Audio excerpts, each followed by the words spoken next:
Merikay McLeod has done more for the equal remuneration of women employed by the Adventist Church than any other person in the Church's history, and AAW is proud to recognize her. McLeod was born in 1946 and grew up in the turbulent 60s. She attended Grand Ledge Adventist Academy in Michigan, and one day, I was at the library and wandering through the stacks, and my eye was caught by a book called How to Write and Sell Fact and Fiction. And I pulled this book off the shelf, and I couldn't believe that people got paid to write. she sold a poem to a Christian magazine at 16. Her professional writing career had begun. During her junior year at Academy in Bible class, the teacher taught a class on eschatology. At the end of this semester, he gave us an assignment to write a short story about the time of trouble. And we were to follow all the things that we had learned in the Great Controversy. The assigned 5-page paper stretched to 42 pages. She got an A. The book was privately published, sold some 200,000 copies, and it helped her pay her way through school. One day, a college friend called her and told her of an editorial position available at Pacific Press. What better life for someone who loves to read and write than to read manuscripts and be able to improve them, make them more interesting, more readable. It was a dream position for me. But the dream collapsed when she and a male colleague met. And we were both at the Xerox machine, Xeroxing our W-2 forms, and I saw his, and I couldn't believe how much more money he was making than I was making.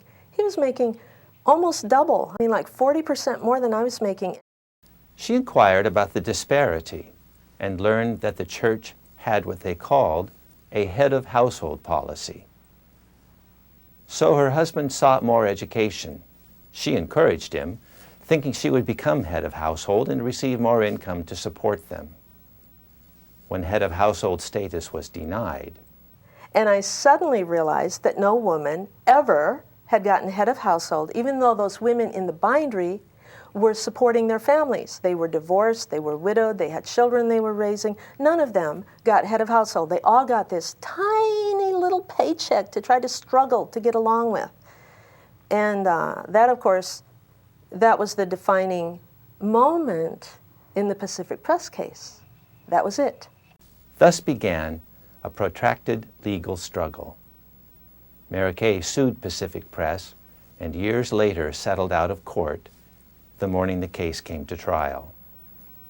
The Equal Opportunities Commission sued Pacific Press, and the court directed Pacific Press to deposit $600,000 into a bank account and distribute it to the women they employed, but paid less than men for similar work. In this case, the state showed more pity for the poor, the divorced, and the widowed than did the church. After that experience, McLeod returned to the workplace, but in an academic setting. And while I was at Santa Clara, I studied for a master's in spirituality. It was a 2-year master. I did it part-time, and it took me 5 years to get through, but those were wonderful days. Studying for that master's was just wonderful. And during the course of my studies, I learned about what's called liberation theology, and it grabbed my heart.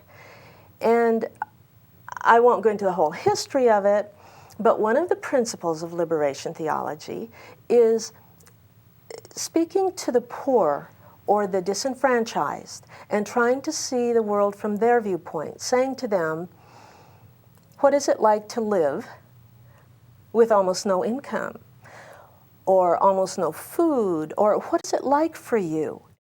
As a student project, she interviewed low-paid workers on campus and heard their tragic stories, including some full-time employees on food stamps. As a result, she wrote a document, "The Claims We Make Claims on Us." The Ethics Center at the university published it, and subsequent campus-wide meetings addressed this in a way never attempted before. But it didn't stop there. And then I wrote about that for the opinion page of the Chronicle of Higher Education. I felt that was tying up the little bow on the story, but it was just the beginning, because campuses from all over began writing to our people to do similar things on their campuses for their low-paid employees. And then the story was picked up and republished in Education Digest. Today, Merikay lives above Angels Camp in California. She is a reporter for one of the oldest newspapers in the county. It has been publishing since 1854, and she continues freelancing. Not long ago, she wrote a news feature about a man who jumped off the Golden Gate Bridge and survived. I wrote that story, I don't know, last spring or something. And it was entered in the, what is it called, the National Federation of Press Women, Northern California chapter. I'm a member. It was entered in their competition this year, and it got first place. And so, as a first place entry, it goes to the national. And I just heard yesterday that it got first place nationally for a news reporting on a daily newspaper. So I'm pretty excited that at least one of my stories was recognized nationally. Her satisfaction with life today is evidence she has coped with change very well, because she has a positive philosophy about it. You know, change is a fact of life. It just happens. I mean, we are in, it's like we're in a stream. They call it the stream of life, right? We're flowing. Nothing is the same. And it seems to me that we have a choice of how we want to react to change.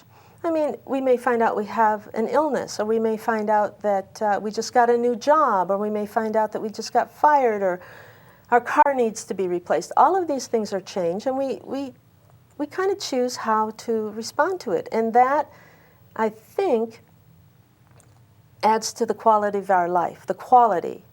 And I know that I personally want a high-quality life. I want a fun life. I want a life that matters, that has some meaning, that makes some difference. And I want a life of beauty, you know. And so I try to react to the changes I see, the changes around me, and the changes that I think are necessary with some of these traits.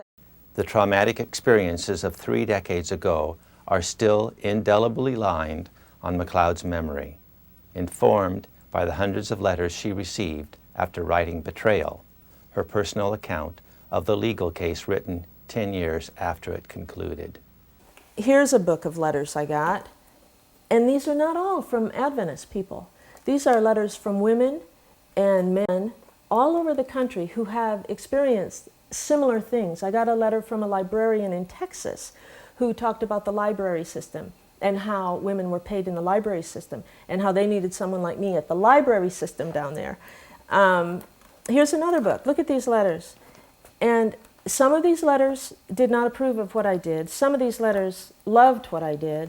But a lot of these letters are telling me life stories of other people, their experience. Many of these were written by men who observed their mothers working for the denomination and how unfairly their mothers were paid all those years. Their mothers had now died, and these were elderly men who wrote me these letters.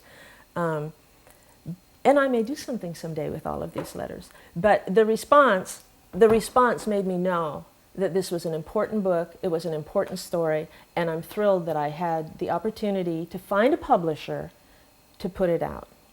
Fortunately, Merikay remembers with passion but without rancor, and she shows a strong, faith-filled core of her life that continues to serve her well.